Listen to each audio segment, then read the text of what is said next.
So, ayun, good day mga ka-smiley. Meron tayo ngayon, Kimco BS400. So, ito yung latest version ng Kimco para exciting S. Ayan. So, ito yung bracket niya. Meron ng bracket si Sir. Ayan. So, ganyan yung style ng bracket niya. Yun. Ayan. So, dito nakalagay. Ayan. So, ito ay bata pa. Ang kanyang odo ay loading. Ayan. 1,056 kilometers pa. Ayan. Okay. Class ko na yung kaha ni BS400. Ayan. So, ang headlight papunta dito. Kaya lang, ingat lang dito sa mga clip nut. Ayun. So, ang wiring natin, dito natin panadaanin yan. Sa original. Yung ayun, na-prepare na natin yung ating mga relay. Yan, relay socket na may mga wire na yan. Ayan. So, ayan, color-coded pa rin yan. Okay. So, ngayon, advantage nitong BS400 na to, meron siyang spare fuse dito na 25 ampere at saka 30 ampere. Pero, papalitan natin to ng ibang mababang ampere. Kasi, mapapansin sa ilalim wala siyang wire. Ayan, no? So, gagamitin ko na lang siya para sa ating all lights fuse at saka sa ating horn fuse. Ayan, para malinis. 'Di ba? So, ayun. So, ito yung setup natin. Ayan. So, i-cable tie ko pa yan. Ito yung ating negative. So, dito na lang yan. Then, ayan. Ayan po tayo sa harap. So, ito na siya lahat, yung wiring natin. Ayan. So, ito yung ating harness wiring. Ayan. So, dito natin nilagay yung ating halo switch. Ayan, para sa horn selector. Ayan. Tayo naglagay. Okay. So, mamaya ulit. Good evening mga ka-smiley. Tapos na yung ating pag-wiring dito sa Kimco BS400. Exciting BS400. So, dito muna tayo sa battery side. Ayan. So, itong bakante na to ng BS400, nilagyan na natin siya ng wire. Itong 25 ampere, 30 ampere. Pero di ko na tinanggal yung sticker. Pero ang nakalagay dyan ay dalawang 15 ampere. Yung color red ay para sa ating all lights fuse at saka yung color yellow ay para sa ating horn fuse. Okay. As dito naman sa ating battery. So ito siya, nasa ilalim. Yung main positive natin. Papunta sa fuse. Okay, so wala tayong terminal sa negative. Ayan. So pag tinanggal ang battery, ayan lang. Positive negative lang kasi magkasama na siya dito. Okay, so ito yung ating setup. Ayan. So, yung negative ng mga relay natin, dito na natin kinuha sa tornilyong to. Ayan. Tapos, ayan. Naka-host tayo. Then, papunta sa harap.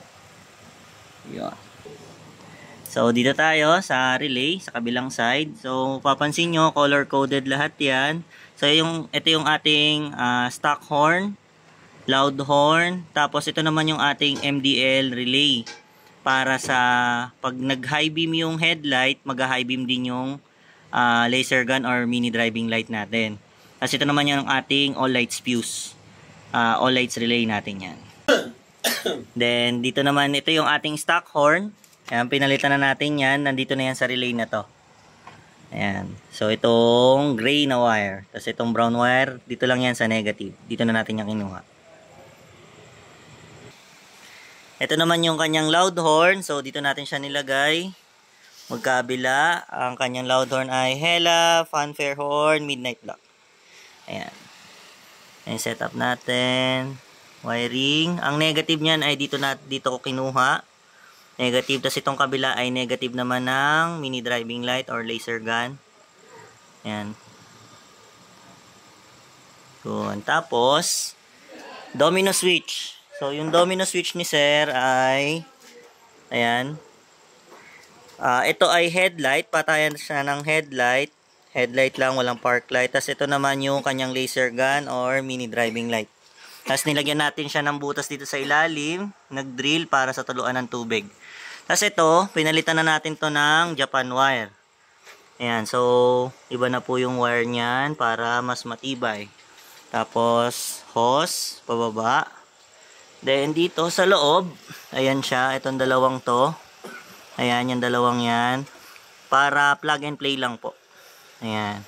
So, yan yung setup natin kanina, yung galing sa ilalim. Tapos, yung halo switch natin na yun. So, ayan. Tapos, naglakbay yung hose papunta dito sa harapan para sa mini driving light at saka sa horn wire. Ayan. Tapos, dito, plug and play na yung kanyang laser gun. So, yun lang po. Ayun, tapos na. Naibalik ko na po yung kaha. Ayan. So, ito yung mini driving light ni sir. Laser gun na may high and low.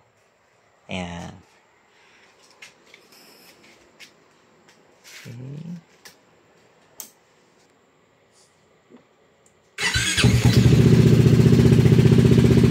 So, ayun. Ito yung kanyang headlight. Ayan. Tapos, low beam. Tapos, kapag naka-low beam, parehas, ang high beam niya nasa high beam na ng headlight. Ayun. Sabay na siya. Pero pagka off yung mini driving light, stuck lang siya. So, kailangan munang mabuhay yung headlight bago ka makapag high beam sa mini driving light.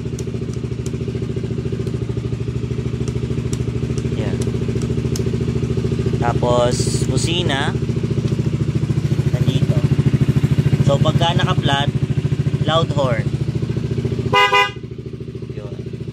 Tapos, pagka naka-lubog, stock horn.